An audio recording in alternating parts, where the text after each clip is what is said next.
Hey review family, keep it tight. My name is Jay Morse, a review guy, and I'm back again to bring you another video, and welcome back to my series Track Review, the series in which I review tracks that are causing major headway, or just are really bad or really good, or that I just want to give my thoughts on. I hope you're having a very good day. I'm kinda tired, but you know what doesn't give a shit?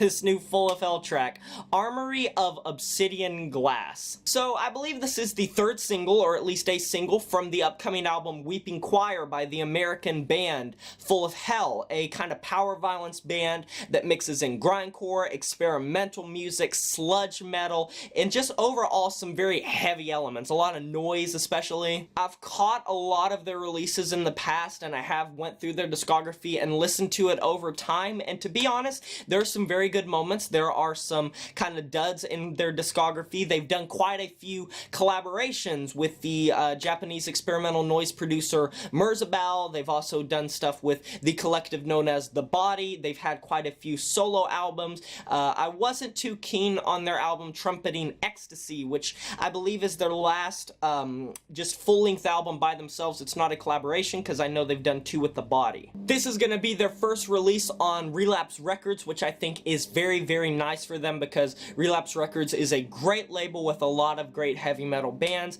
This album, much like their Trumpeting Ecstasy album, is going to be produced by Kurt Ballou of Converge fame, and if you're a heavy metal fan, you're gonna know this guy either vicariously through hearing the music that he has produced, the music he's been a part of. You've definitely heard something by Kurt Ballou, most likely. They released two tracks upcoming for this album, and by all means, they are very good. They are grindcore ragers. They are super heavy, they're super noisy, they're super abrasive, the vocals are turned up to 11, and the instrumentation's crushing. I even consider talking about both of them on Track Review, but this is the track that really caught me and just made me think, oh my god, I have to talk about this in greater length than I'll probably be able to do in the album review. So sitting shoulder to shoulder with a lot of very short song lengths, if you look at the track listing, this is only going to be a 24-minute album, which is pretty much Full of Hell 101. This track is 6 minutes and 55 seconds long, pushing 7 minutes almost. And I want to hear more of this type of sound by Full of Hell. This is super sludgy, and the opening minute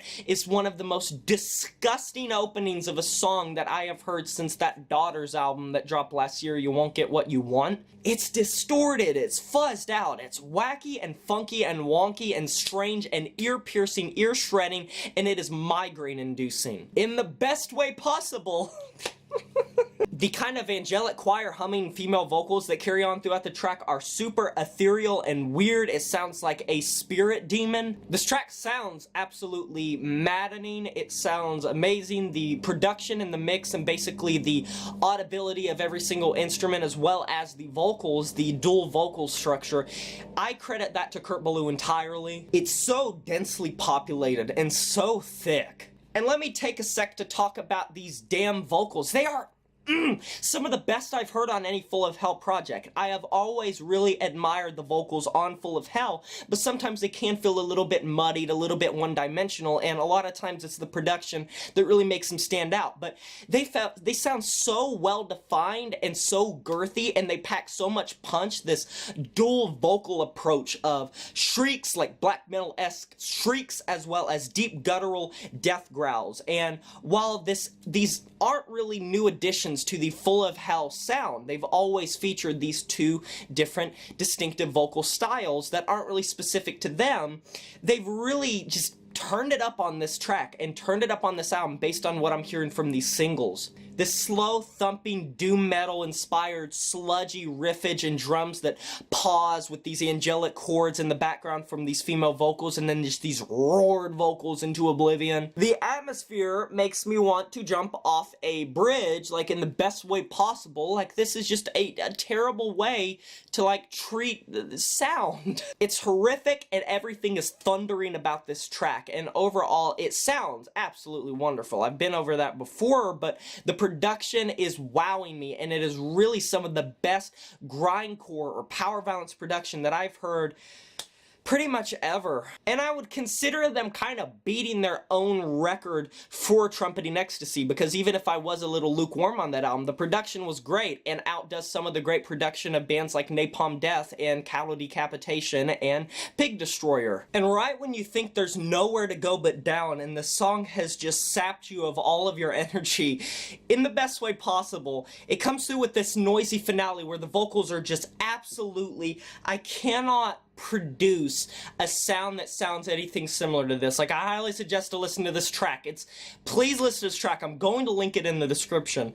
It's noisy, it's heavy, it's very grindcore inspired, but it maintains this sludgy, just so fuzzed out and down-tuned, horrifically disgusting sound. And these like angelic vocals just come back again and add so much just emotional resonance, and not necessarily in the best way possible. Like, it doesn't sound pretty, it doesn't sound nice, it doesn't have this dimension. It's literally another way somehow that they use beauty to make this sound horrific. It reminds me like of a Behemoth track. I like this more than Behemoth, by the way. I don't like Behemoth. So I'm going to link this in the description below. I'm super hyped for this album. Expect my review of this album when it comes out, and this is kind of the full length me talking about this a lot more than I can for individual tracks in reviews, obviously. And in the end screen, I'm going to link some videos you might be interested in.